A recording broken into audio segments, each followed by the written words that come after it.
بسم اللہ الرحمن الرحیم۔ السلام علیکم ناظرین، میں پروفیسر محمد رفیق سیال آپ سے مخاطب ہوں۔ آن لائن لرننگ ہب کے ذریعے مختلف احباب نے مختلف اوقات میں مختلف سوالات بھیجے ہیں اور ان پر گائیڈ لائنز کے لیے ریکویسٹ کی گئی ہے کہ پبلک سروس کمیشن میں اپیئر ہونے کے لیے کچھ رہنما اصول ان تک پہنچ جائیں، ان امیدواران تک، تاکہ وہ اپنی پرفارمنس کو انٹرویو کے دوران بہتر بنا سکیں۔ میں از خود کوئی 4 مرتبہ کمیشن کے سامنے پیش ہو چکا ہوں، جن میں 17، 18 اور 19 گریڈ کی پوسٹیں شامل ہیں، جن میں سے 3 مرتبہ کمیشن نے مجھے ریکمنڈ کیا تھا سلیکشن کے لیے، اور 1 مرتبہ میں کامیاب نہیں ہو سکا تھا۔ بعد ازاں سروس کے دوران مجھے یہ متعدد مرتبہ مواقع ملے کہ میں خود ڈپارٹمنٹل ریپریزنٹیٹیو کی حیثیت سے انٹرویو پینل میں شریک ہوتا رہا ہوں۔ تو اس اعتبار سے انٹرویو دینے کا بھی اور انٹرویو لینے کا بھی دونوں نوعیت کے جو تجربات ہیں ان کا ایک ریلیونس میرے پاس ہے۔ اسی مناسبت اور اسی موضوعیت سے آج ہم ان امیدواران کے لیے جو کمیشن کے انٹرویو کے لیے تیاری کر رہے ہیں اور ایجوکیشن ڈپارٹمنٹ میں خاص طور پہ لیکچرر کی حیثیت سے وہ اپنی آپ کو سلیکشن کے لیے پیش کر رہے ہیں، تو ان کے لیے ہم نے مختلف، چونکہ میں بتا چکا ہوں کہ مختلف سوالات، مختلف پوائنٹس ملتے رہے ہیں، تو ہم نے ان کو یکجا کر لیا ہے۔ تو آج کی نشست میں ہم کوشش کریں گے کہ ایک ایک پوائنٹ پر الگ الگ آپ کو ہم گائیڈ لائنز مہیا کر سکیں۔ تو آغاز ہم کرتے ہیں ڈریس کوڈ سے۔ انسان جب بھی کسی انسان سے ملتا ہے تو اس کا پہلا امپریشن اس کی لکنگ ہے، اس کی اپیرنس ہے، اس کی تراش خراش ہے، اس کے چہرے کے خد و خال ہیں، اس کی ڈریس ہے کہ کیسا اس نے کپڑے کیسے پہنے ہوئے ہیں، ان کپڑوں میں کلرنگ کیسی ہے، میچنگ کیسی ہے۔ اور جب ایک امیدوار انٹرویو پینل کے سامنے جاتا ہے، دروازہ کھولتا ہے، تو بالکل اس کے سامنے جو چیئرمین ہوتا ہے انٹرویو پینل کا وہ بیٹھا ہوتا ہے، اور سب سے پہلے وہ سر تا پا اس کو دیکھتا ہے، اس نے کپڑے کیسے پہنے ہوئے ہیں، اس کے شوز کیسے ہیں، اس نے بالوں کی تراش خراش کیسے کی ہوئی ہے۔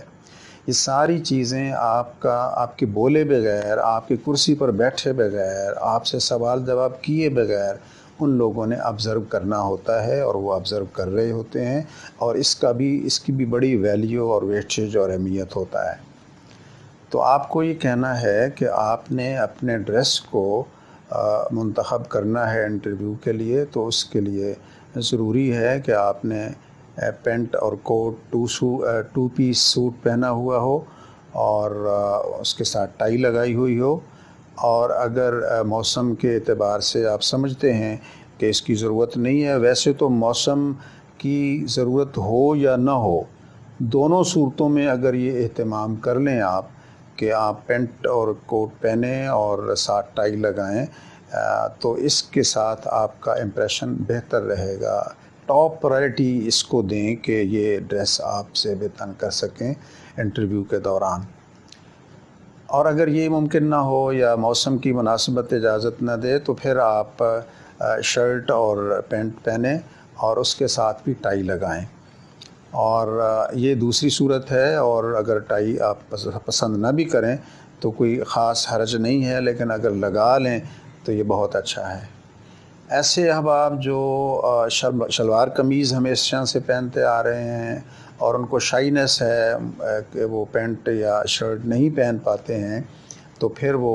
شلوار قمیض پہن سکتے ہیں، اور اس کے ساتھ ضروری ہے کہ شلوار قمیض کے ساتھ وہ ویسٹ کوٹ میں پہنیں۔ اس کے بغیر محض شلوار قمیض پہننے سے تاثر یہ ملتا ہے کہ آپ جسٹ سلیپنگ ڈریس میں آ گئے ہیں۔ یا اس طرح کا ڈریس آپ ٹی شرٹ کوئی پہن کے جاتے ہیں جس سے یہ پتہ چلتا ہے کہ آپ نے تو کوئی ٹریک سوٹ پہنا ہوا ہے، تو وہ آپ اسپورٹس مین ہیں اور آپ کھیل کے میدان کی طرف جا رہے ہیں، تو جس اعتبار سے جہاں بھی جانا ہو اس کے لیے ایک ریلیونس، ایک موزونیت، ایک مناسبت ڈریس کی ہوتی ہے، ہم اس اعتبار سے پہنتے ہیں۔ پھر ڈریس کی کلرنگ ہے اور اس کی کلر میچنگ ہے کہ اس میں یہ خیال رکھنا ہے کہ اس میں شوخہ پن نہ ہو، اس میں آپ متین لگیں، سنجیدہ لگیں، اور جو پوسٹ کا تقاضا ہے اس اعتبار سے آپ کی شخصیت بھی سوبر ہو اور آپ کا ڈریس بھی آپ کو سوبر بنانے میں آپ کا معاون ثابت ہو۔ تو یہ چند باتیں۔ اس کے علاوہ شوز، آپ کو کوٹ شوز پہننا ہے، آپ نے بند جوتے پہننا ہے، لوز شوز یا سینڈل وغیرہ کا استعمال نہیں کرنا۔ جہاں تک کٹنگ کا تعلق ہے وہ فریش کٹنگ کروا کے جائیں،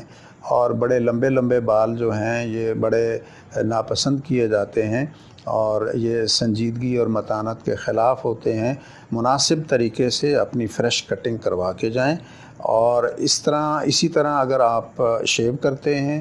تو آپ فریش شیو کر کے جائیں، اور اگر آپ نے تھوڑی داڑھی رکھی ہوئی ہے تو وہ خیال کریں کہ آپ کی داڑھی کسی ڈسپلن میں ہو، یعنی اس کی چھوٹی موٹی جہاں حسب ضرورت کوئی تراش خراش ہے، کچھ بال دائیں بائیں آگے پیچھے جو بکھرے ہوئے ہیں، تو وہ ان کو کسی تراش خراش ان کی بہتر بنا لیں، تاکہ داڑھی بھی آپ کی ایک ڈسپلن مینر میں ہو، اور اس پوری وضاحت جو ہے آپ کو یہ ثابت کرے کہ آپ you are a disciplined person. تو یہ ڈسپلن جو ہے آپ کی پوری شخصیت میں نظر آنا چاہیے۔ یہ اس طرح کا پینل نہیں ہوتا جس طرح کا CSS کے اگزام کے لیے، انٹرویو کے لیے ہوتا ہے۔ یہ جو ایجوکیشن ڈپارٹمنٹ میں آپ لیکچرر بننے جا رہے ہو تو وہاں کا جو پینل ہوتا ہے یہ نارملی 4 افراد پر مشتمل ہوتا ہے۔ پہلا جو فرد ہے جس کو ہم چیئرمین کہتے ہیں پینل کا، وہ اس کی درمیان میں سیٹ ہوگی۔ جو ہی آپ تشریف لے جائیں گے تو سب سے پہلے اسی سے آپ کا سامنا ہوگا۔ اس کے دائیں ہاتھ پہ FPSC کا ایک ممبر بیٹھا ہوگا، اور اس کے بائیں ہاتھ پہ ڈپارٹمنٹل ریپریزنٹیٹیو بیٹھا ہوگا، جس ڈپارٹمنٹ میں آپ کی اپوائنٹمنٹ ہونے جا رہی ہے ان کی طرف سے وہ نمائندہ ہوگا، اور اس ڈپارٹمنٹل ریپ کے بالکل پہلو میں ایک سبجیکٹ اسپیشلسٹ بیٹھا ہوگا جو آپ سے متعلقہ سوالات مضمون سے متعلق کرے گا۔ تو یہ گویا 4 افراد پر مشتمل آپ کا انٹرویو پینل ہونا ہے، اور سب سے پہلے جب آپ نے اپیئر ہونا ہے تو آپ کی مڈ بھیڑ ہونی ہے چیئرمین صاحب سے۔ جیسے میں نے بتایا کہ چیئرمین آپ کے قد و قامت کا سر سے پاؤں تک کا جائزہ لے گا، آپ چل کیسے رہے ہو، آپ نے دروازہ کھولنا ہے اور چیئرمین تک جانا ہے تو چند قدم آپ کو چلنے ہیں، تو اس سے ایک آپ کی باڈی لینگویج، آپ کی پوری لکنگ اور اپیرنس، اور آپ کیسے لگ رہے ہو، اس کا ایک انہوں نے اندازہ لگا لینا ہے۔ ایک آبزرویشن آپ کے بولے اور کویسچنز کے اور آنسرز کیے بغیر انہوں نے آپ کے بارے میں ایک اندازہ اور ایک اپنا آبزرویشن جو ہے وہ ڈیولپ کر لینا ہے۔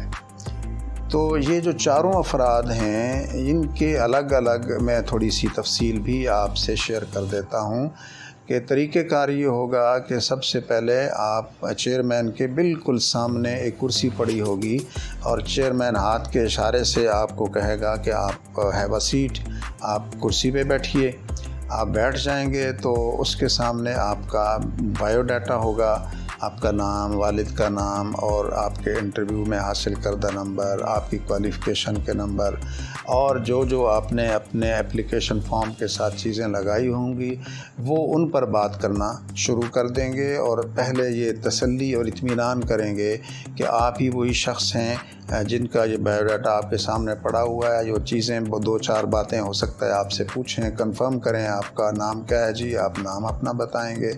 اور فردر تھوڑی بہت بات کرنے کے ساتھ ہی وہ آپ کو یہ کہہ سکتے ہیں کہ انٹروڈیوس یور سیلف۔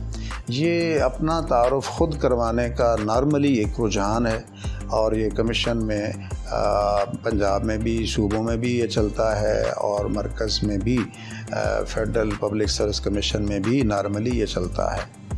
اب اس کا جو ہے کیا فکر و فلسفہ ہے اس کے پیش نظر کہ بندہ اپنا تعارف خود کروائے، تو اس سے آپ کی باڈی لینگویج چیک کی جاتی ہے، آپ کا گفتگو کتنی فلوئنٹ طریقے سے کرنے پہ قادر ہیں، آپ کون سی زبان بولتے ہیں۔ یاد رکھیے اس زبان والا پوائنٹ اگرچہ آگے آ رہا ہے، لیکن آپ نے اپنے تعارف میں کوشش کر کے چند لائنیں لازمی، اگر آپ انگلش میں فلوئنٹ نہیں بھی ہیں تو آپ نے کچھ نہ کچھ جملے اپنے تعارف کے لیے پہلے سے انگلش زبان میں، کریکٹ انگلش لینگویج میں گرامیٹیکلی آپ کو آنے چاہیے۔ اور آپ آغاز اگر FPSC میں جا رہے ہیں تو آپ اپنی گفتگو کا آغاز لازماً کوشش کریں کہ آپ انگلش میں ہی کریں، بعد میں ہو سکتا ہے آپ کو اردو بولنے کا موقع مل جائے۔ تو اس کے ساتھ، ان کے ساتھ جو چیئرمین صاحب کے ساتھ جو ساتھی بیٹھے ہوئے ہیں وہ ممبر ہیں، اور ممبر جو ہے وہ جنرل نالج کے نارملی سوال کرتا ہے، اور اس کے علاوہ وہ کوئی اسلامک اسٹڈیز کا کویسچن کر سکتا ہے، کرنٹ افیئرز، دنیا بھر کے معاملات، آج کل جو کچھ چل رہا ہے، مختلف برننگ ایشوز چل رہے ہیں، ان کے بارے میں آپ سے کویسچن کر سکتا ہے۔ اور اس کے علاوہ جو ڈپارٹمنٹل ریپ بیٹھا ہوا ہے وہ بھی جنرل کویسچنز ہی کرے گا، لیکن ان دونوں لوگوں کو یہ آپشن ہوتا ہے کہ وہ جو چاہیں پوچھ سکتے ہیں، وہ جنرل نالج، کرنٹ افیئرز کا بھی کویسچن پوچھ سکتے ہیں، اور آپ کے سبجیکٹ ریلیٹڈ بھی بات کر سکتے ہیں۔ اور اس کے بعد جو سبجیکٹ اسپیشلسٹ ہوتا ہے وہ تو پیورلی آپ کے سبجیکٹ میٹر پر ہی گفتگو کرے گا، اور وہ نارملی وہ اپنی اگر زبان میں بعض اوقات وہ اردو بولنا شروع کر دیتا ہے سبجیکٹ اسپیشلسٹ، بعض دفعہ ملی جلی بات کی جاتی ہے، تو اس لیے آپ کو ذہنی طور پہ تیار ہو کے جانا ہے کہ آپ سے انگلش میں کویسچنز پوچھے جانے ہیں۔ مثلا میں نے یہ بھی دیکھا کہ ان ایسے بندے کو جو انگلش میں پوچھا جا رہا ہے اس سے کویسچن، اور وہ اردو میں رسپونڈ کر رہا ہے، تو اس سے پوچھا گیا کہ بھائی آپ کو انگلش نہیں آتی ہے؟ تو اس نے جواب میں بالکل ڈسٹرب ہوا، وہ بندہ کنفیوز ہوا کیونکہ وہ انگلش نہیں بول سکتا تھا فلوئنٹلی، اور اس کے لیے مشکلات پیدا ہو جاتی ہیں اور پریشانیاں ہو جاتی ہیں۔ لیکن اگر آپ ذہنی طور پہ پہلے سے تیار ہو کے جائیں گے کہ کچھ نہ کچھ پھر آپ انگلش کے گرامر کے اعتبار سے کچھ جملے بنانے کے پر قادر ہو جائیں گے، کچھ تھوڑی سی پریکٹس کر لیں، تھوڑا سا ٹائم ہوتا ہے کہ خاص طور پہ یہ جو آپ کہاں فرسٹ فارم لگانی ہے، کہاں سیکنڈ فارم لگانی ہے، کہاں ہیز ہیو لگانا ہے، یہ کم از کم قواعد و ضوابط آپ کو ضرور آنا چاہیے۔ گرامیٹیکلی آپ کا جملہ جو ہے وہ غلط نہیں ہونا چاہیے۔ تو یہاں تک تھا ان 4 افراد کا تعارف جنہوں نے آپ سے انٹرویو لینا ہے۔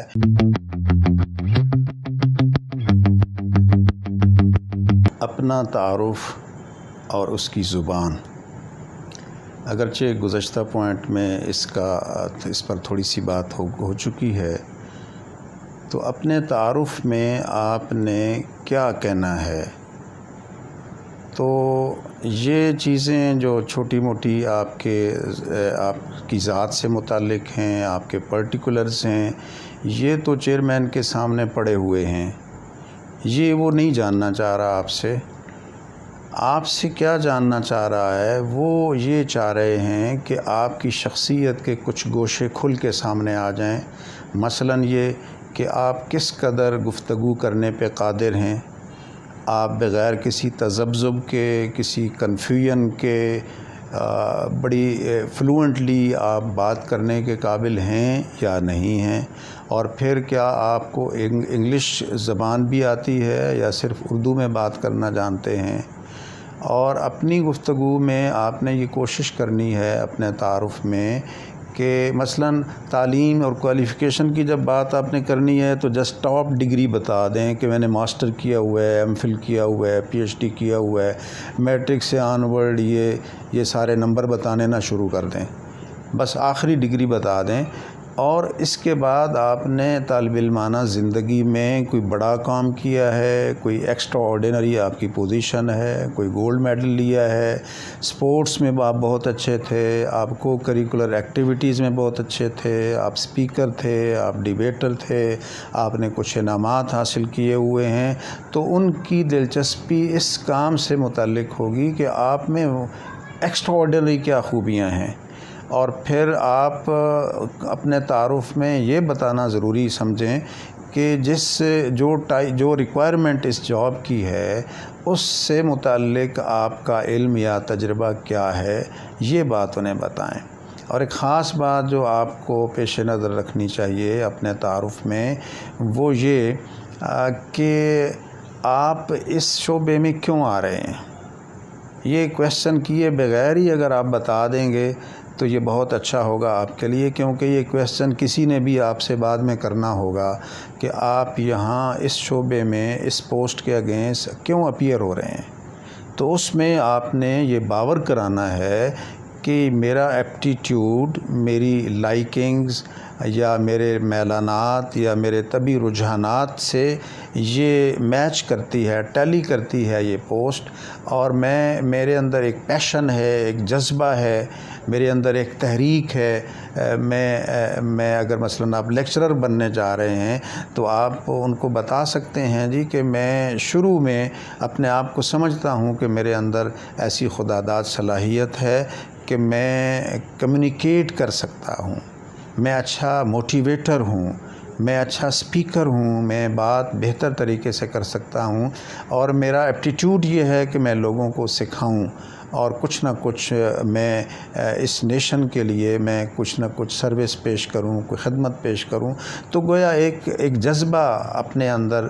جو ہے وہ موجود جو ہے اس کو سامنے لے آئیں کہ میں ایک جذبہ خدمت کے تحت اس پروفیشن میں آنا چاہتا ہوں۔ نہ صرف یہ ٹھیک ہے یہ آپ کا روزگار بھی ہے، لیکن روزگار سے وراء آپ کچھ کرنا چاہتے ہیں، کچھ ایکسٹرا آرڈینری آپ پرسن کے طور پہ اپنے آپ کو پیش کریں گے تو اپنے ذاتی تعارف میں آپ کا یہ امپریشن بہت اچھا ہوگا۔ دوسری بات اس پوائنٹ میں نے زبان کی ہے، اگرچہ اس پہ بھی بات پچھلے پوائنٹ میں گزر چکی ہے، لیکن اس موضوع پہ یہ کہنا ہے کہ بعض احباب جو ہیں وہ انگلش میں تیاری کے باوجود بھی بہتر طور پہ بات نہیں کر سکتے ہیں، اور اگر آپ کو ایسا اندیشہ ہے کہ آپ اگر تیاری بھی کر لیں گے تو پھر بھی وہاں کنفیوژن کا شکار ہو جائیں گے، آپ کی زبان میں لکنت آ جائے گی، آپ تذبذب کا شکار ہو جائیں گے، تو اگر اردو سے زیادہ مانوس ہیں اور اردو میں اپنا ما فی الضمیر اور پوائنٹ آف ویو زیادہ بہتر طریقے سے بیان کر سکتے ہیں، تو پھر میں کہوں گا کہ آپ کو اردو والا آپشن ہی لینا چاہیے ٹو سٹارٹ ود۔ آغاز آپ کو پھر اردو میں ہی کرنا چاہیے، تاکہ آپ انگلش بولیں اور آپ اپنا امپریشن خراب کر بیٹھیں، اس سے زیادہ بہتر ہے کہ آپ اردو بولیں اور اپنا فرسٹ امپریشن اچھا جو ہے وہ ڈیولپ کریں ان کے سامنے۔ تو یہ بات چیت تھی اپنے تعارف سے متعلق اور کون سی زبان استعمال کرنی ہے، تو لیکن یہ میں پھر بھی کہوں گا، زور دے کے کہوں گا کہ کوشش کیجئے گا کہ آپ کچھ نہ کچھ انگلش میں اپنے تعارف سے متعلق ہی اور اس کی پریکٹس کر لیں، تیاری کر لیں، اور اچھے طریقے سے آپ اگر انگلش میں بات چیت کا آغاز کریں گے تو یہ بہت اچھا سٹارٹ ہوگا آپ کا، اور اس کا بڑا اثر ہوگا، اور انٹرویو والے اس کی بڑی ویلیو آپ کو دیں گے۔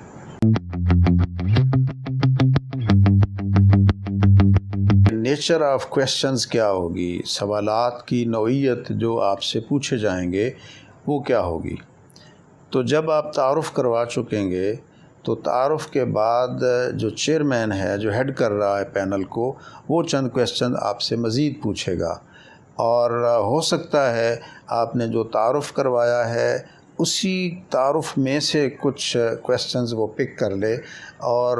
اس کے ذہن میں آئے کہ یہ بات ایسا کیوں ہے، ایسا کیوں ہے، تو وہ آپ کی بات سے بات نکالتے ہیں۔ جو انٹرویو لینے والے لوگ ہوتے ہیں یہ یاد رکھیں کہ جو بھی بات آپ کر رہے ہیں ہمیشہ انہوں نے آپ کی ہوئی بات میں سے کویشچن نکالنا ہوتا ہے۔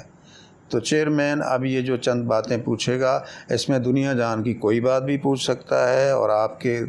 تعارف کروائے گا جو مواد ہے اس میں سے بھی وہ بات کر سکتا ہے۔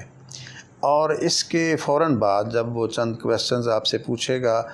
اس میں جنرل نالج ہو سکتا ہے، کرنٹ افیئرز ہو سکتا ہے، پوری دنیا میں کیا ہو رہا ہے، جیسے آج کل کرونا کی وبا پھیلی ہوئی ہے، پچھلے دنوں دہشت گردی کی فضا تھی، جو برننگ پوائنٹس ہیں، برننگ ایشوز ہیں، پوری کائنات کو اپنی لپیٹ میں لیے ہوئے ہیں۔ چیئرمین یہ جاننا چاہے گا کہ آپ جسٹ ایک نصابی تعلیم کے ذریعے امتحان پاس کر کے یہاں آ گئے ہو، یا دنیا جہان کی بھی آپ کو کوئی خبر ہے،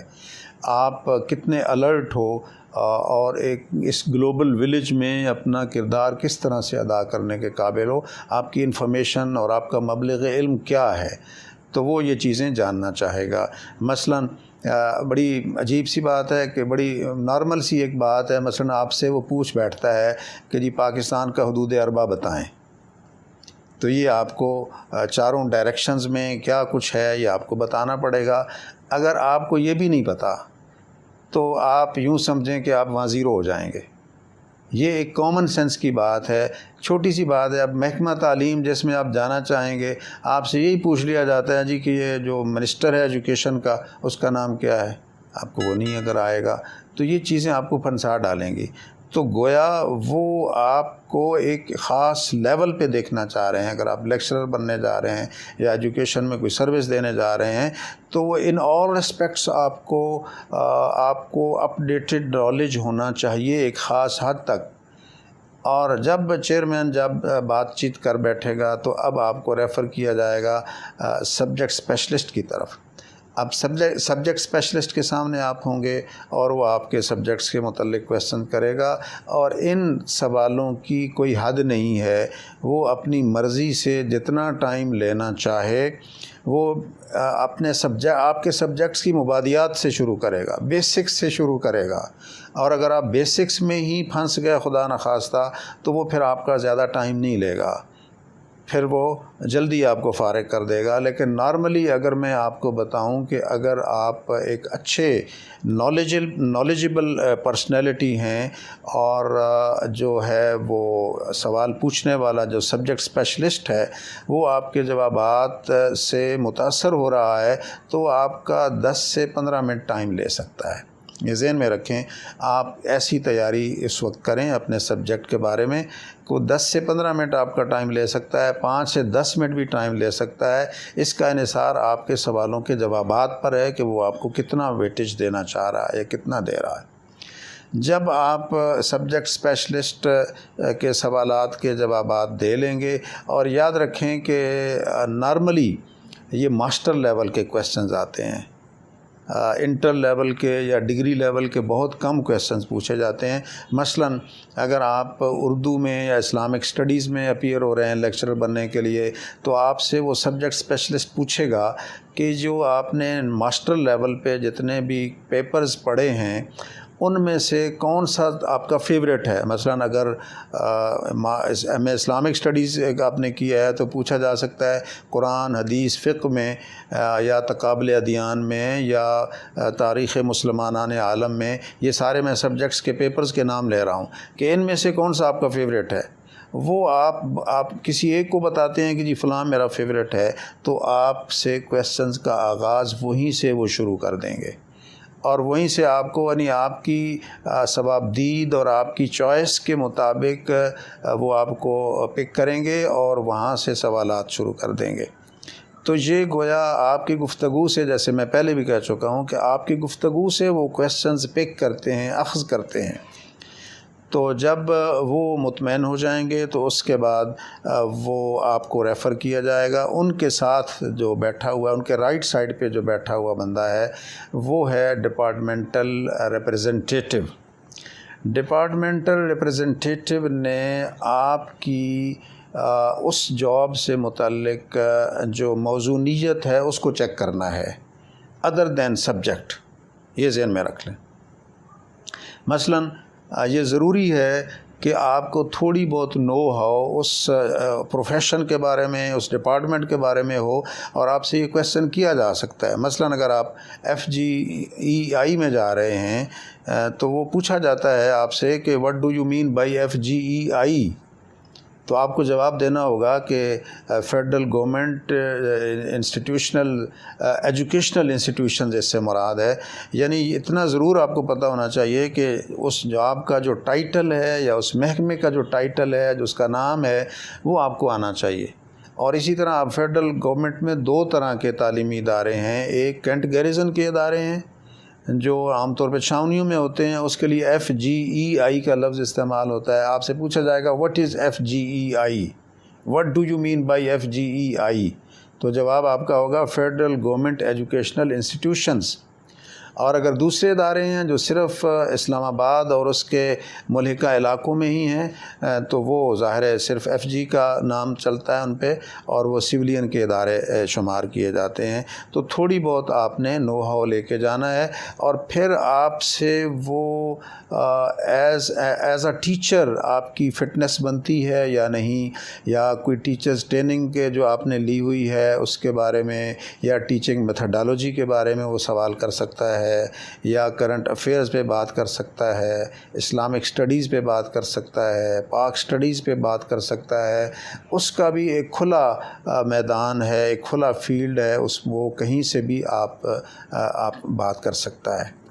اور اب جب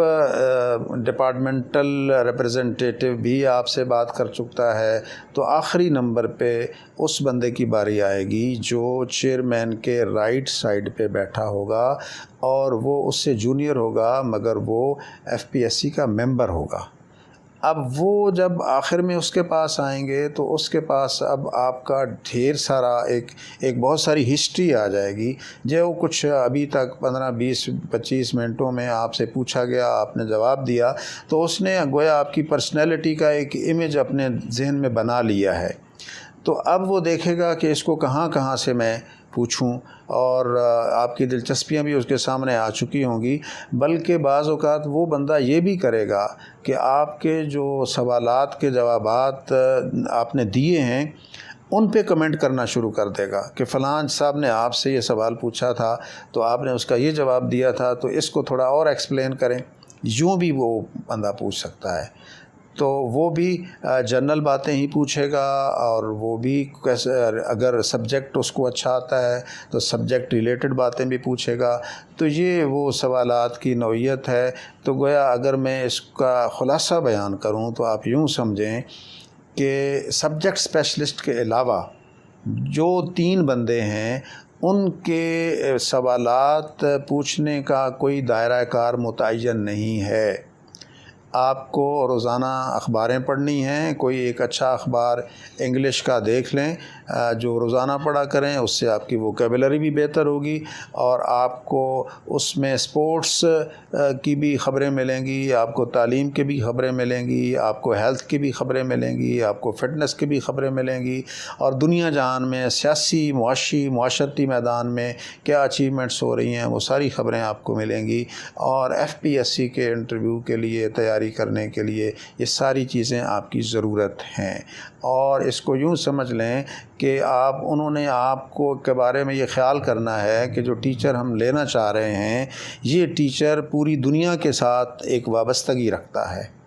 اور ہر شعبے میں مثلا سپورٹس کے بارے میں آپ سے کویشچن کرتے ہیں وہ، تو مثلا آپ جواب دیتے ہیں جی میری تو کوئی دلچسپی نہیں ہے سپورٹس کے ساتھ. بھلے آپ کی دلچسپی نہیں ہے، پھر بھی سپورٹس کے بارے میں جو خاص باتیں، کوئی چیدہ کوئی ابتدائی باتیں، ظاہر ہے آپ کبھی کھیلے ہوں گے، کچھ نہ کچھ کھیلے ہوں گے. مثلا آپ سے یہ بھی کویشچن ہو سکتا ہے کہ جی آپ کون سی گیم کھیلتے رہے ہیں زندگی میں، اس گیم کے قواعد و ضوابط آپ سے پوچھ لیں.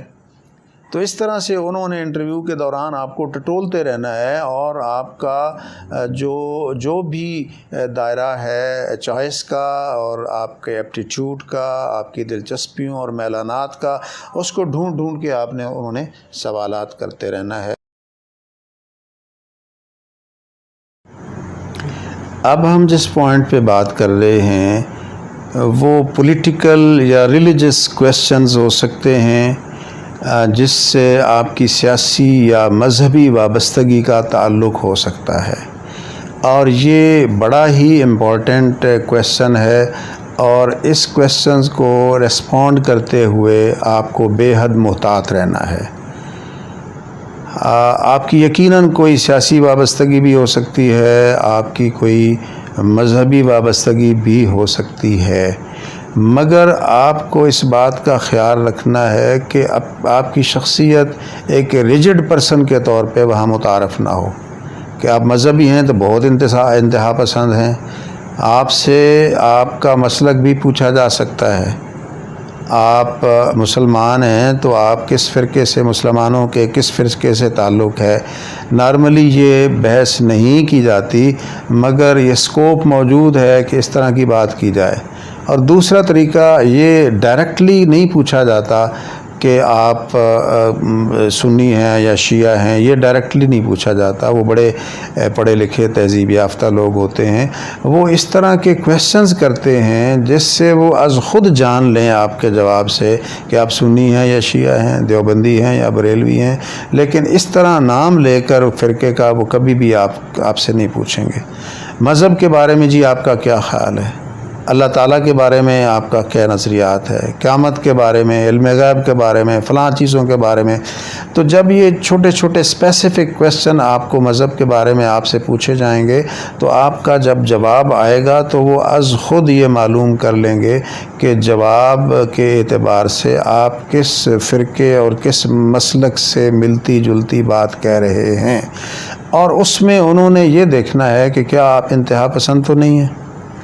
کیا مذہبی رواداری کے قائل ہیں، کیا ایسا تو نہیں ہے کہ اپنے آپ کو مسلمان سمجھتے ہیں باقی سارے فرقوں والوں کو کافر سمجھتے ہیں، کیا دینی نظریات کے بارے میں، مذہبی احساسات کے بارے میں آپ کو کٹڑ اور ریجڈ تو نہیں ہے۔ لہذا آپ نے خیال رکھنا ہے کہ آپ کا جو دامن ہے وہ توازن اور اعتدال سے جڑا ہوا نظر آنا چاہیے، وہ انتہا پسندی کی طرف مائل نظر نہیں آنا چاہیے۔ آپ بے شک بہت اچھے ہوں گے، لیکن آج کی دنیا میں اگر انٹرویو پینل کے سامنے ان کو اس بات کا احساس ہو گیا یا پتہ چل گیا کہ کسی آپ اسپیسیفک تنظیم سے آپ کی وابستگی بہت ایکسٹرا آرڈینری ہے اور آپ کی شخصیت کا جزو لا ینفک ہے، اس کے بغیر تو آپ زندگی نہیں گزار سکتے، اگر انہوں نے آپ سے کوئی ایسا امپریشن لے لیا تو یاد رکھیے آپ کی سلیکشن نہیں ہوگی۔ اور دوسری بات سیاسی وابستگی کی ہے، اسی طرح سیاسی اور پولیٹیکل جو ایفیلیشن ہے اس کے بارے میں بھی میں یہی کہوں گا کہ آپ کی بھلے ہو، لیکن آپ کو تعین کے ساتھ یہ بتانے کی ضرورت نہیں ہے کہ جی میں فلاں پارٹی سے ہوں یا میری پی ٹی آئی کے ساتھ یا مسلم لیگ کے ساتھ یا پی پی پی کے ساتھ میری ایفیلیشن ہے یا وابستگی ہے۔ ہاں ٹھیک ہے جی، آپ کہیں جی کہ میں ایک ساری پارٹیوں کو سمجھتا ہوں کہ یہ محب وطن پارٹیاں ہیں اور جو بھی اچھا کام کرے گا، جو پاکستان کے لیے بہتر ہوگا، میں تو اس کو ووٹ دوں گا۔ تو یہ ایک قسم کی ایسی اسٹیٹمنٹ ہے جو وہاں آپ کو مشکل سے بچا سکتی ہے۔ کیوں؟ اس لیے کہ کوئی بھی ایسی پارٹی نہیں ہے جو متنازع نہ ہو۔ اگر آپ کسی پارٹی سے وابستگی بتا دیں گے تو بس آپ پر ایسے عجیب و غریب سوالات شروع ہو جائیں گے کہ آپ کو وہاں سے اپنے آپ کو جان چھڑانی مشکل ہو جائے گی۔ اور اس سے بھی زیادہ جو ٹچی میٹر ہے وہ مذہب کا ہے۔ بہت خیال رکھیں جب مذہب کے بارے میں کوئی بات پوچھی جائے، حلال حرام کے بارے میں کوئی بات پوچھی جائے، جائز ناجائز کے بارے میں کوئی بات پوچھی جائے، وہ اصل میں مختلف سوالات کے ذریعے وہ جج کریں گے آپ کو کہ کیا آپ معتدل ہیں، متوازن ہیں دینی اور مذہبی نظریات کے بارے میں، یا کٹڑ ہیں اور انتہا پسند ہیں۔ اور اگر غلطی سے بھی ان کو ایسا گمان ہو گیا تو وہ آپ کے سارے انٹرویو کو ملیا میٹ کر سکتا ہے اگر وہ کوئی نیگیٹو امپریشن ڈیولپ کر لیں گے آپ کی سیاسی وابستگی یا مذہبی وابستگی کی بنیاد پر۔ اس لیے بہت ہی توازن اور اعتدال کے ساتھ ہر بات کا جواب دینا چاہیے، بلکہ یوں سمجھیں کہ تھوڑا سا پولیٹیکل رپلائی دینے کی کوشش کریں، سیاسی بیان دینے کی کوشش کریں، جس سے وہ آپ تک نہ پہنچ پائیں۔ آپ کی جو وابستگی ہے آپ کو تعین کے ساتھ وہ اس تک نہ پہنچ پائیں۔ وہ آپ کو یہ چاہتے ہیں، وہ یہ سمجھتے ہیں کہ آپ کو ایک کامن شہری ہیں، اور آپ کی بہت زیادہ وابستگی کسی کے ساتھ ایفیلیٹ ہونا جو ہے ایک سرکاری ملازم کے لیے مناسب نہیں وہ سمجھ پا رہے ہیں، اس لیے آپ اس پوائنٹ پر لازمی خیال رکھیں اور سیاسی یا مذہبی وابستگی کے جواب میں اپنے آپ کو متوازن اور معتدل رکھیں۔ مارکس کی جو ایلوکیشن ہے یا ڈسٹریبیوشن ہے، یہ وہ پینل کس طرح سے کرتا ہے، انٹرویو کے نمبروں کی جو ایلوکیشن یا ڈسٹریبیوشن ہے، تو جب آپ انٹرویو سے فارغ ہو کے نکلتے ہیں اور آپ کے بعد نیکسٹ کینڈیڈیٹ داخل ہوتا ہے کمرے میں، تو اس کے داخل ہونے سے پہلے آپ کے نمبر متعین کر دیے جاتے ہیں کہ آپ نے اس انٹرویو میں کتنے نمبر لیے ہیں۔ جب تک وہ متعین نہیں ہوتا، نیکسٹ کینڈیڈیٹ کو نہیں بلایا جاتا۔ جو انٹرویو ختم ہوا، مکمل ہوا، تو سب سے پہلے چیئرمین صاحب پوچھیں گے سبجیکٹ اسپیشلسٹ سے کہ آپ کے خیال میں اس بچے کو، اس کینڈیڈیٹ کو کتنے نمبر دیے جانے چاہیے۔ وہ اپنا ایک بتا دیں گے کہ جی اس میں 100 میں سے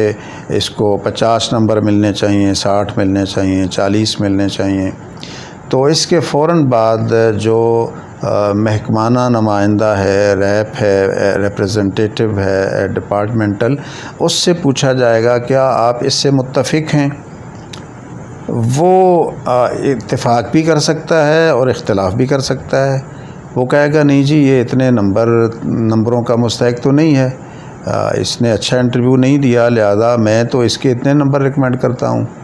یا پھر یہ بھی کہہ سکتا ہے کہ جی نہیں، یہ جو سبجیکٹ اسپیشلسٹ صاحب ہیں انہوں نے نمبر کم بتائے ہیں، اس کا تو بہت اچھا انٹرویو ہوا ہے اور اس کو زیادہ نمبر ملنے چاہیے۔ یہاں ایک there is a matter of discussion among them کہ وہاں ایک اچھی خاصی ڈیبیٹ ہوتی ہے، اور اس ڈیبیٹ میں ڈپارٹمنٹل ریپ اور سبجیکٹ اسپیشلسٹ جو ہیں وہ شریک ہوتے ہیں اور آپس میں دلائل دیتے ہیں ایک دوسرے کو۔ چیئرمین ان کے دلائل سن رہا ہوتا ہے، اور ممکن حد تک چیئرمین کی یہ کوشش ہوتی ہے کہ وہ بیچ میں مداخلت سے، باہمی کوارڈینیشن سے ڈپارٹمنٹل ریپ اور سبجیکٹ اسپیشلسٹ کو کسی ایک فگر پہ راضی کر لے، اور وہ دونوں ایک پہ آج نارملی اختلاف کم ہوتا ہے۔ اٹس ویری ریئر کہ سبجیکٹ اسپیشلسٹ کے تجویز کردہ مارکس سے ڈپارٹمنٹل ریپ جو ہے وہ اختلاف کرے، یہ بہت کم ہوتا ہے، لیکن ہوتا ضرور ہے، بعض کیسز میں ہو جاتا ہے۔ وہ بعض دفعہ ریپ جو ہے وہ زیادہ نمبر دینا چاہتا ہے یا کم نمبر دینا چاہتا ہے، تو پھر وہ ڈسکشن کے نتیجے میں وہ باہم اتفاق کر لیتے ہیں،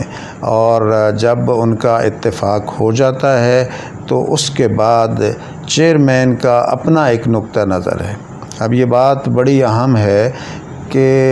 ضروری نہیں ہے کہ اب ان دونوں نے جن مارکس پہ اتفاق کیا ہے چیئرمین اس کو ایز اٹ از قبول کر لے۔ بعض صورتوں میں وہ ایز اٹ از قبول کر لے گا، لیکن اس کی اپنی بھی ایک آبزرویشن ہے، لیکن وہ اپنی آبزرویشن پینل کو نہیں بتائے گا۔ اپنی ڈسکریشنری پاور استعمال کرتے ہوئے، ان کی گفتگو سے فائدہ اٹھاتے ہوئے جو اس کے ذہن میں آئے گا وہ مارکس وہاں لکھ دے گا۔ اور نارملی جو اس کے رائٹ سائڈ پہ بندہ بیٹھا ہوا ہے، جو ایف پی ایس سی کا ممبر ہوتا ہے، نارملی اس سے مارکس کے بارے میں ڈسکشن نہیں کی جاتی۔ مارکس کے بارے میں آپ کو یاد رکھنا چاہیے کہ یہ دونوں افراد بڑے اہم ہیں، ڈپارٹمنٹل ریپ اور سبجیکٹ اسپیشلسٹ، اور ان پر فیصلہ کرنا ہوتا ہے چیئرمین نے۔ تو ابھی آپ کو دلچسپی اس بات سے ہوگی کہ جی ہم کتنے نمبروں کی صورت میں ہم کدھر فال کرتے ہوں گے، تو اس میں آپ ذہن میں رکھ لیں کہ اگر آپ نے 60% مارکس حاصل کر لیے ہیں تو آپ سمجھ لیں کہ آپ جو میرٹ لسٹ بننے والی ہے اس میں کہیں کسی نہ کسی جگہ پہ آپ کا نام آ جائے گا، اور آپ کا مجموعی سکور اگر 60% سے کم ہے تو اس بات کا قوی امکان ہے کہ کہ آپ کو ناکام اور فیل قرار دے دیا جائے اور جو میرٹ بنے سلیکشن کی ریکمنڈیشن کے لیے اس میرٹ لسٹ میں سے ہی آپ آؤٹ ہو جائیں۔ جیسے ریٹن ایگزام کا ایک معیار ہوتا ہے، اس پہ بندہ پورا نہیں اترتا تو وہ انٹرویو کے مرحلے میں نہیں پہنچتا، اسی طرح انٹرویو کے مرحلے میں اس فیز میں ایک مقرر معیار ہے، اگر آپ اس پہ پورا اترنے جا رہے ہیں تو پھر آپ کو میرٹ لسٹ میں بھی شامل نہیں کیا جاتا۔ بہت سارے ایسے کینڈیڈیٹس ہوتے ہیں جو میرٹ لسٹ میں آ جاتے ہیں، کامیاب بھی ہو جاتے ہیں، مگر سیٹیں کم ہونے کی وجہ سے ان کو ریکمنڈیشن نہیں ملتی اور وہ سلیکشن حاصل نہیں کر پاتے۔ تو یہ 3 قسم کے لوگ ہوتے ہیں، ایک وہ جو ریجیکٹ ہو گئے یعنی جن کو انٹرویو میں ناکام قرار دے دیا گیا، دوسرے وہ جو انٹرویو میں تو کامیاب ہو گئے مگر سیٹیں اتنی کم تھیں کہ میرٹ لسٹ میں جہاں ان کا نام آتا تھا وہ اوپر والے لوگ جو تھے انہی میں تقسیم ہو گئیں اور آپ کا نام، آپ کی باری ہی نہیں آئی۔ اور تیسرے وہ لوگ ہیں جو سیٹوں کی تقسیم کے میرٹ میں آ گئے اور ان کی سلیکشن ہو گئی۔ تو یہ ان کا طریقہ کار ہے نمبروں کی تقسیم کا۔ نارملی اب میں تعین سے یہ کہنے کی پوزیشن میں نہیں ہوں کہ 200 مارکس ہوتے ہیں یا 300 مارکس ہوتے ہیں، لیکن میں نے اوورآل بات بتا دی ہے کہ آپ کو 60% کم از کم نمبر لینا ضروری ہے، اور ان 2 افراد کا مطمئن ہونا، ڈپارٹمنٹل ریپ کا اور سبجیکٹ اسپیشلسٹ کا، یہ 2 لوگ بہت ڈومینیٹ کرتے ہیں، ان کا مطمئن ہونا اور ان کے سوالوں کا ٹھیک آپ کو جواب دینا یہ بہت ضروری ہے آپ کے آگے چلنے کے لیے۔ اور باقی جو سائیڈ والا بندہ ہے، جو ممبر ہے، وہ چونکہ جونیئر ہوتا ہے چیئرمین کا، نارملی چیئرمین اس سے پوچھتا نہیں ہے، لیکن اگر وہ اپنی مرضی سے وہ بھی کچھ کہنا چاہے اس موضوع پہ تو وہ بھی کچھ کہتا ہے، لیکن نارملی ایسا ہوتا نہیں ہے۔ تو یہ ان کے درمیان ایک بڑی اچھی ڈیبیٹ اور ڈسکشن ہوتی ہے جس کے نتیجے میں آپ کو میرٹ پر مارکس ایلوکیٹ ہو جاتے ہیں۔ اور جب ایک اور بڑی اہم بات ہے، جب مارکس ایلوکیٹ ہو جاتے ہیں اور آپ آ جاتے ہیں اس میں میرٹ لسٹ میں بھی آ جاتے ہیں، بعض اوقات یہاں تک بھی دیکھا گیا ہے کہ آپ نمبر 1 پہ آ جاتے ہیں، نمبر 2 یا 3 پہ آ جاتے ہیں اس خاص سبجیکٹ کی میرٹ لسٹ میں، پھر بھی آپ کو سلیکشن نہیں ملتی۔ اس کی کیا وجہ ہے؟ اس کی ریزن یہ ہے کہ آپ جس صوبے سے تعلق رکھتے ہیں ہو سکتا ہے یہ سیٹ اس صوبے کو ایلوکیٹ ہی نہ کی گئی ہو، اور بسا اوقات تو نہیں ہے لیکن اٹس ویری ریئر، بہت کم ایسا ہوتا ہے کہ آپ ٹاپ بھی کر جائیں تو آپ جس صوبے سے تعلق رکھتے ہیں یہ سیٹ اس صوبے کو ایلوکیٹڈ نہ ہو تو آپ کو سیٹ نہیں ملے گی، اور اس صوبے سے تعلق رکھنے والا جو آپ سے کم نمبروں والا ہے اس کو سیٹ مل سکتی ہے۔ یہ نظام اس لیے ہے کہ پروونشل ایلوکیشن ہے، اور یہ جب ایڈ آتی ہے تو اس میں یہ بتا دیا جاتا ہے پنجاب کی اتنی سیٹیں ہیں اور سندھ کی اتنی سیٹیں ہیں اور فلاں صوبے کی اتنی سیٹیں ہیں۔ تو یہ ایلوکیشن آف سیٹس کی وجہ سے میرٹ پر آنے والا بندہ بھی ایف پی ایس سی میں بعض دفعہ نظر انداز ہو جاتا ہے۔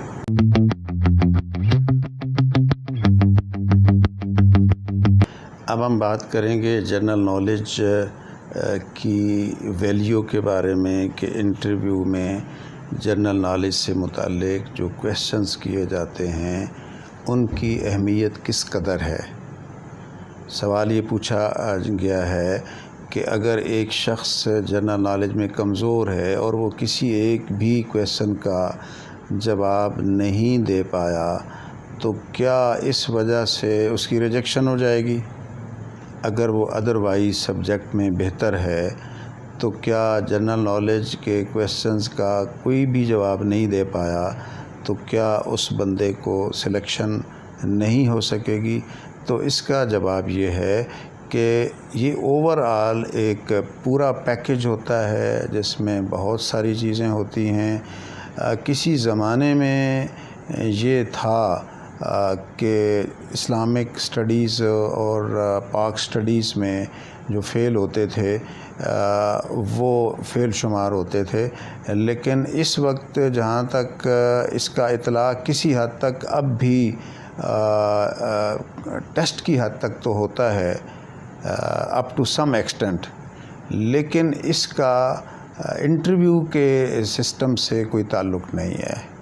اگر آپ نے کسی بھی کویسچن کا جواب نہیں دیا تو آپ کو گھبرانے کی ضرورت نہیں ہے۔ بعض اوقات واقعتاً لوگ ڈسٹرب ہوتے ہیں کہ جنرل نالج کا تو کوئی کورس نہیں ہوتا، دنیا جان کی پتہ نہیں کون سی چیز کہاں سے پوچھ لی جائے گی۔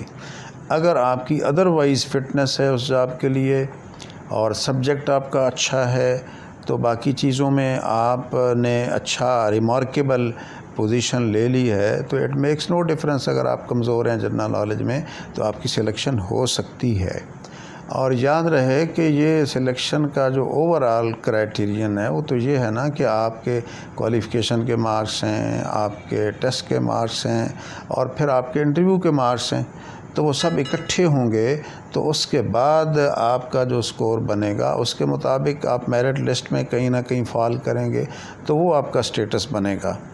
تو ایک اسی طرح اگر آپ اسلامک سٹڈیز کے کویسچنز میں، پاک سٹڈیز کے کویسچنز میں یا جنرل نالج کے کویسچنز میں کہیں بھی اگر آپ کمزور ہیں اور ادروائز کسی ایک شعبے میں کمزور ہیں تو ادروائز لیکن آپ کا اچھا ہو گیا ہے تو اس وجہ سے آپ کی ریجیکشن مطلق ایک شعبے کے سوالات کے جوابات نہ دینے کی وجہ سے آپ کی ریجیکشن نہیں ہوگی۔ یاد رکھیے کہ آپ کتنے معتبر ہیں، کتنے پر اعتماد ہیں، کتنے کانفیڈنٹ ہیں، یہ اصل چیز ہے جو آپ کو انٹرویو میں کامیاب کرے گی۔ اور آپ کی گفتگو میں کتنی روانی ہے، کتنی شستگی اور شائستگی سے آپ جواب دے رہے ہیں۔ تو جس قدر آپ کا کانفیڈنس لیول بہتر ہوگا، جس قدر آپ گفتگو پہ قدرت اور مہارت بہتر رکھتے ہوں گے اور خاص طور پہ سبجیکٹ میں آپ کی اپروچ کیا ہے، یہ چیزیں ڈومینیٹ کرتی ہیں آپ کو انٹرویو میں کامیاب کرانے کے لیے۔ لیکن یاد رکھیں کہ اگر آپ کا پاک سٹڈیز، اسلامک سٹڈیز اور جنرل نالج بہت اچھا ہے مگر آپ کا سبجیکٹ کمزور ہے تو یہ چیز آپ کو سلیکٹ ہونے سے روک سکتی ہے، اس میں کوئی شک نہیں ہے، کیونکہ بنیادی طور پہ سبجیکٹ ڈومینیٹ کرتا ہے۔ جس کام کے لیے آپ اپیئر ہوئے ہیں اگر وہ کام ہی ٹھیک طرح سے آپ کو نہیں آتا ہے تو وہ آپ کی سلیکشن کے امکانات بہت ہی کم رہ جائیں گے۔ بے شک آپ کو باقی چیزیں بہت اچھی آتی ہوں لیکن باقی چیزوں میں آپ تھوڑا نارمل ہوں یا آپ کمزور ہوں لیکن آپ کا سبجیکٹ بہت اچھا ہے تو there would be no difference, اس کا کوئی اثر نیگیٹو آپ کی کارکردگی اور پرفارمنس پر نہیں پڑے گا۔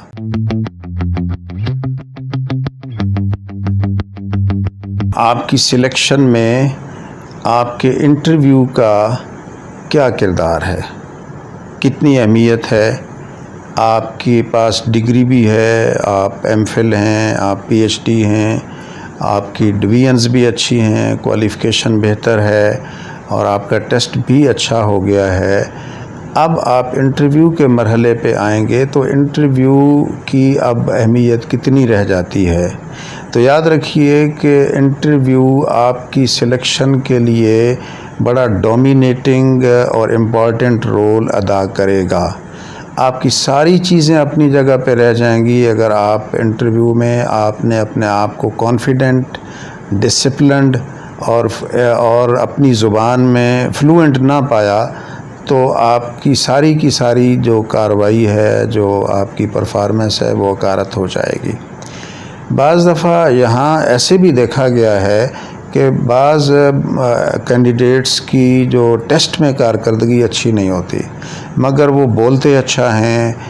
قادر الکلام ہوتے ہیں، اپنی زبان پہ کمانڈ ہوتی ہے، بولنے پہ اچھی کمانڈ ہوتی ہے، اسپیکر رہے ہوتے ہیں، کہیں ڈیبیٹر رہے ہوتے ہیں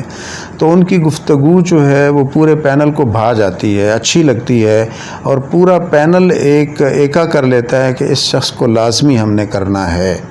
اور اس کو وہ ایکسٹرا آرڈینری طور پہ اتنے زیادہ نمبر دے دیتے ہیں کہ وہ کوالیفائی کر جاتا ہے اور وہ سلیکٹ ہو جاتا ہے۔ گویا اس میں آپ کے پاس ایک کھلا فیلڈ ہے کہ آپ نے اپنی جو ورتھ ہے وہ پروو کرنی ہے، منوانا ہے اپنے آپ کو، تو بے شک بعض دفعہ یوں بھی ہم نے دیکھا ہے کہ ایک شخص پی ایچ ڈی ہے مگر وہ منوا نہیں سکا انٹرویو میں، تو جسٹ جس نے ماسٹر کیا ہوا ہے اس نے منوا لیا ہے، تو وہ ماسٹر ڈگری ہولڈر ایک P H D degree holder کے مقابلے میں کامیاب ہو جائے گا اور پی ایچ ڈی ناکام ہو جائے گا۔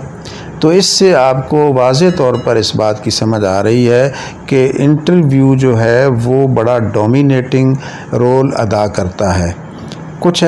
بعض ایسی مثالیں بھی میرے دیکھنے میں آئی ہیں، مثلاً ایک بندے کو اس وجہ سے اس کے انٹرویو کو آگے انیشیٹ نہیں کیا گیا کہ وہ انگلش نہیں بول سکتا تھا، اور وہ فرسٹ 5 منٹس میں وہ باہر آ گیا۔ جب اس سے پوچھا گیا تو اس کے بال اڑے ہوئے تھے اور پریشان تھا اور اس کے چہرے پہ ہوائیاں اڑ رہی تھیں۔ اس سے پوچھا گیا کیا ہوا، تو اس نے جواب دیا جی وہ تو مجھ سے انگلش میں بات کر رہے تھے،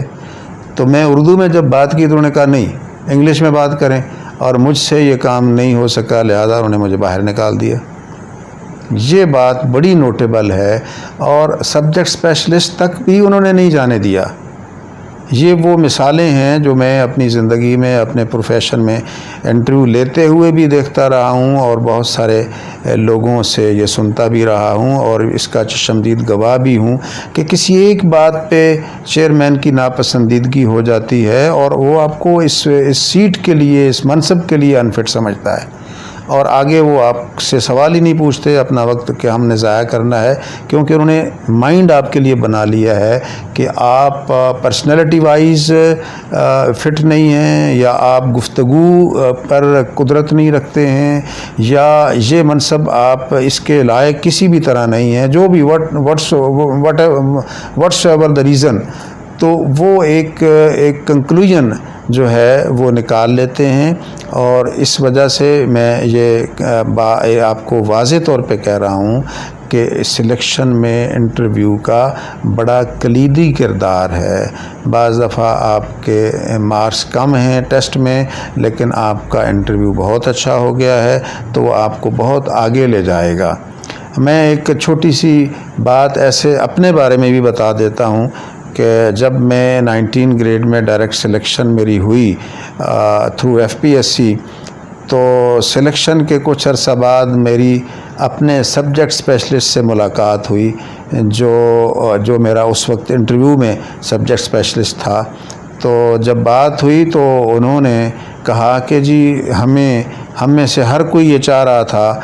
کہ جس طرح آپ نے سوالوں کے جواب دیے، جس طرح آپ نے ایک نالجبل پرسنالٹی ہونے کا ثبوت دیا، ہم میں سے ہر ایک چاہ رہا تھا کہ آپ کو لازماً ہونا چاہیے، اور اتفاق سے تھرو آؤٹ دی کنٹری ایک ہی پوسٹ تھی وہ 19 گریڈ کی، اور لکیلی قرعہ فال میرے نام نکلا۔ تو اس طرح سے ہو جاتا ہے، بعض اوقات پورا پینل یہ طے کر لیتا ہے کہ یہ بندہ ایکسٹرا آرڈینری ہے اور ہی مسٹ بی سلیکٹڈ، اس کو ضرور سلیکٹ ہونا ہے، اور ان کے سامنے چونکہ باقی سینٹرز کا بھی رزلٹ آیا ہوا ہوتا ہے تو وہ بہت ایکسٹرا آرڈینری مارکس دے دیتے ہیں، اور اس طریقے سے وہ بندہ ٹاپ پہ آ جاتا ہے۔ تو لہٰذا آپ کا انٹرویو جو ہے یہ بہت اچھا ہونا چاہیے ان آل ریسپیکٹس۔ میں پھر سے کہہ رہا ہوں کہ آپ کا لباس، آپ کے شوز، آپ کی جو تراش خراش ہے، آپ کی جو شیو کرنا یا داڑھی رکھنا، یا آپ کا پورا ایک جو سٹرکچر ہے، پرسنل سٹرکچر ہے، وہ کتنا ڈسپلنڈ ہے، یہ بڑا معنی رکھتا ہے۔ آپ میں سے بہت ساری اور ایکیڈیمکس جو آپ کے اندر ہوگی، کمزوری ہوگی، تو وہ اگر آپ کی پرسنالٹی بہت اچھی ہے، ڈومینیٹنگ لگتے ہیں اور آپ واقعی پروفیسر لگتے ہیں، تو وہ آپ کو محروم نہیں کریں گے، وہ ہر صورت میں چاہیں گے کہ آپ سلیکٹ ہو جائیں۔ تو کچھ چیزیں گاڈ گیون ہوتی ہیں، ان میں تو آپ کچھ نہیں کر سکتے ہیں، لیکن آپ کی شخصیت میں کچھ ایسی چیزیں ہوتی ہیں جن پر آپ خود اپنی ذات پہ، اپنے تراش خراش پہ، اپنے ڈریسنگ پہ توجہ دے کے آپ اپنے انٹرویو میں اپنے آپ کو کامیاب قرار دلوا سکتے ہیں۔